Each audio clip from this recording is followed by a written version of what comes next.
Hello, everybody. Scott Golden here with the NXT review for the 30th of December 2020. And I will touch on this real briefly. The fact they only did a small graphic for John Huber, aka Brody Lee, aka Luke Harper, speaks to the pettiness of WWE and the sport as a whole. I'm going to leave it there. I disagree with what they did here, and I'll leave it there. They start with Bronson Reed and Isaiah Swerve Scott. Reed pins Scott clean after a splash off the top rope. They call this the tsunami. Scott has attempts to use his quickness, but Reed runs him over. Reed um, jumps off the apron and hits a flying shoulder tackle. Scott turns the tide and does a crotch chop as though it's 25 years ago. This was just goofy. Scott goes after the knee, gets a knee near fall after a flatliner, works the leg for several minutes, but can't counter a sit down splash. Reed makes a comeback and choke slams Scott for a near fall. Reed ends the bout with a flying splash off the top rope. What's the point of turning Swerve Scott if you're not going to do anything with it? Also, we have the awards ceremony. Notice that the awards ceremony are just for NXT, and that's because NXT, of the three brands in WWE, is the only one that at least routinely tried to give decent content. Anyway, NXT Breakout Star of the Year, Shotzi Blackheart. I love Shotzi Blackheart. Not necessarily sure that that's where this should have gone. NXT Champion Johnny Gargano is leading the way into the building, and they're overexcited until Gargano sees a black cat crossing his path. He assumes this is bad luck and wants to run away from the world at this point. Grizzled young veterans James Drake and Zach Gibson defeats Breezango, Tyler Breeze, and Fandango. Gibson pins Breeze after the Ticket to Mayhem. Grizzled veterans try to work over Breeze. Fandango tags in, goes nuts. Breezango does hit some double team offense. Gibson does have a moment where he almost steals a pin. Fandango jumps off the lights into a flying body press right before a commercial break. Why is this timed this way? It doesn't mean that people are going to hang around through the break because you give them a high spot 10 seconds before. Anybody who believes that is just goofy. Anyway, vets get heat on Fandango post break. They work him over for a few minutes. Breeze comes in off the tag, runs into the vet. Things don't go well. Fandango tries to make the save, but gets shoved into the ring step for his trouble. Legs work over his injured leg. The heels work over the injured leg for a while. Breeze takes the Ticket to Mayhem. Gibson covers him, scores a pinfall.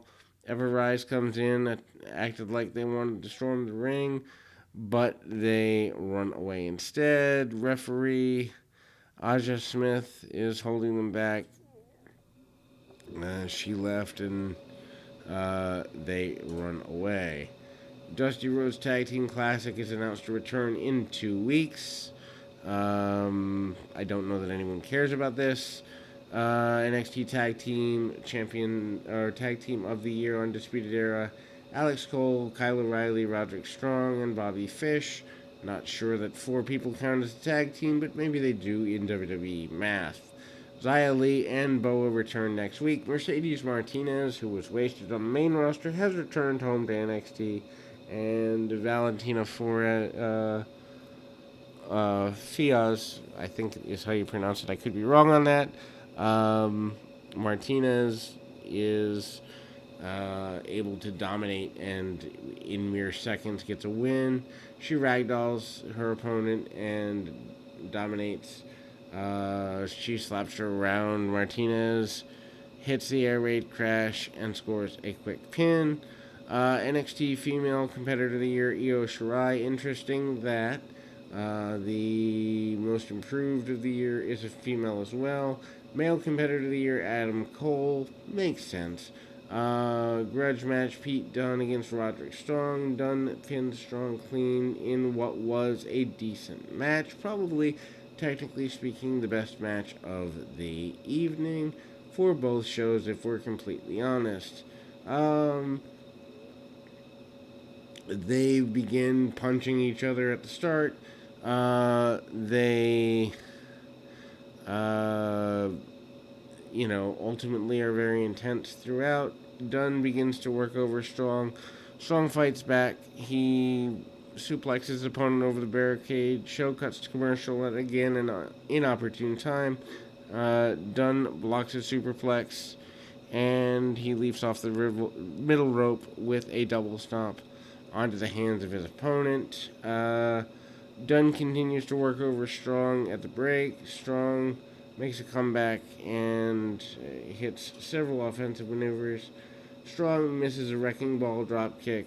Dunn sends him into the ring steps, and Strong counters with the bitter end and gives Dunn a full Nelson slam on the apron. Ouch.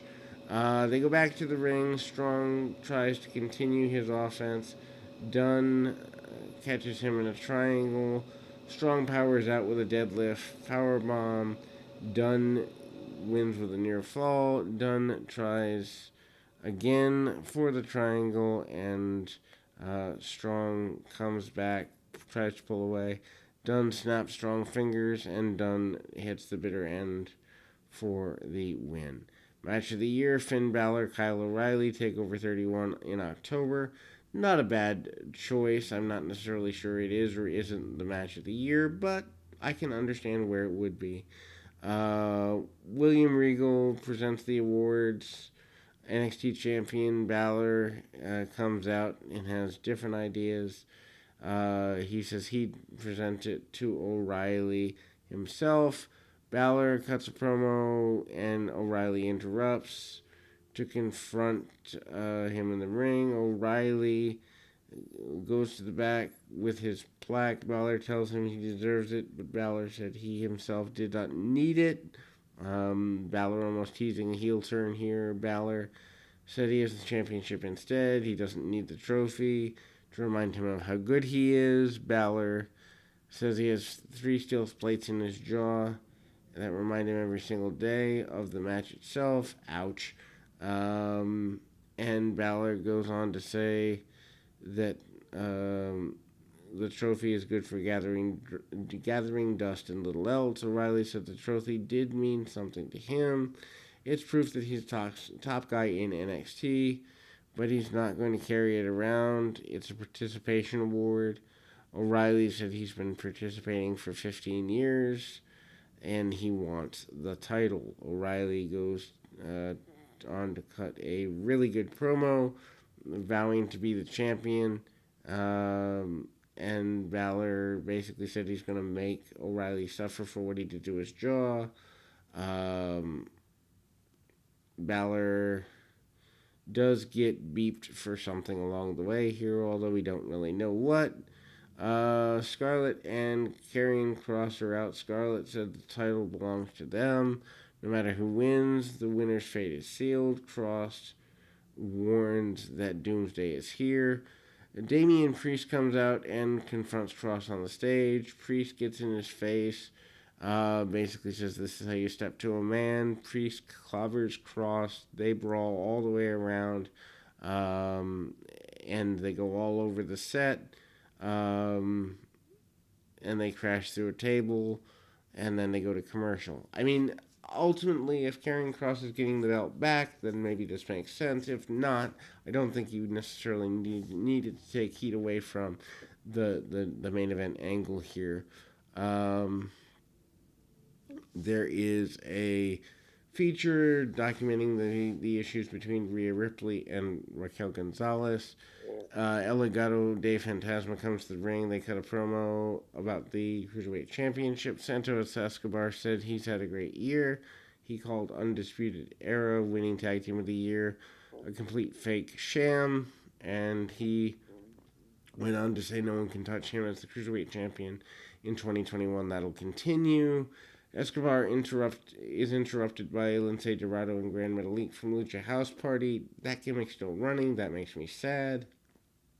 Anyway, 2 teams brawl with each other, which leads to an impromptu match. The Luchas, Metalik, and Dorado defeat Raul Mendoza and Joaquin Wild. Metalik pins Mendoza in what I guess is a fine throwaway match. Babyfaces get the shine. Rudos cut them off. And Metalik cleans house after a hot tag. Dorado hits a body press, and the pinning attempt is broken up. Metalik hits a Rana off the apron, sending Wild to the floor. Dorado gives Mendoza a poison Rana. Metalik walks to the top rope and leaps with a flying elbow drop. Metalik covers Mendoza for the pinfall. Complete throwaway match. Could have easily skipped this. NXT Future Star of the Year, Austin Theory. I honestly think he's Star of the Year. Anyway, the way comes out, Theory is presented his plaque. Theory basically says the word curse in front of Gargano, and Gargano flips out. He threw Theory and his bottle of protein powder across the room. It shatters a mirror. More bad luck for Johnny Wrestling, obviously, and he feels completely doomed as he's going to the ring. But he walks under a ladder, making his luck even worse.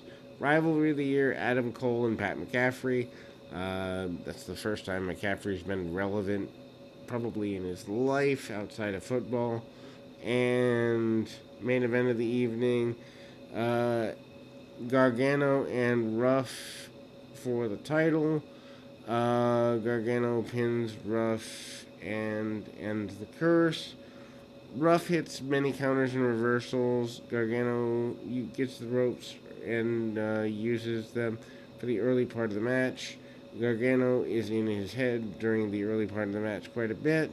Ruff is reeling. Gargano manages to throw him into the barricades. Ruff leaps the barricade and he jumps from the barricade to the ring, showing great athleticism, and then back to the ring steps, and back to the barricade. Basically, a lot of stunt work. Theory's at ringside, causes a distraction. Gargano cuts him off, and Gargano hits a dive to the outside, and then sends Ruff crashing into the ring steps. And they cut to the final commercial of the night. Gargano's in control throughout the commercial break. Ruff tries to fire up, and Gargano cuts him off once again. Ruff counters and hits Gargano with a kick to the side of the head. Ruff rallies into a comeback, fires up. Gargano and Ruff hit a neck breaker. Follows up with a German suplex. Ruff hits a cannonball in the corner and a near fall. Ruff manages to run headlong into a super kick. Gargano throws Ruff into the corner like a lawn dart. That spot is terribly overdone with smaller guys. Hits another super kick for near fall. Counter. Gargano hits a lariat and a power bomb. Ruff kicks out of that, which makes Gargano's offense look horrible. Gets caught in the Gargano escape, and Ruff gets a rope break. Ruff flies off the apron, nails Gargano with a flying cutter on the floor, follows him up with a frog splash. Ruff goes for a cover. Gargano manages to kick out, and they're fighting on the turnbuckle when Gargano drops Ruff into Snake Eyes. Sort of maneuver. Gargano hits the one final beat and covers for the pinfall. Curse is broken. Gargano retains, and that is the last NXT show of the year. Good gosh, not anything worth writing home about. Overall, a 2-hour show captured in 15 minutes. Basically, NXT is the best brand of the WWE Triad, and they tuned in maybe an average to a little above average show to close the year. Good gosh, hoping WWE has a better year in 2021. We'll be back with more right after this.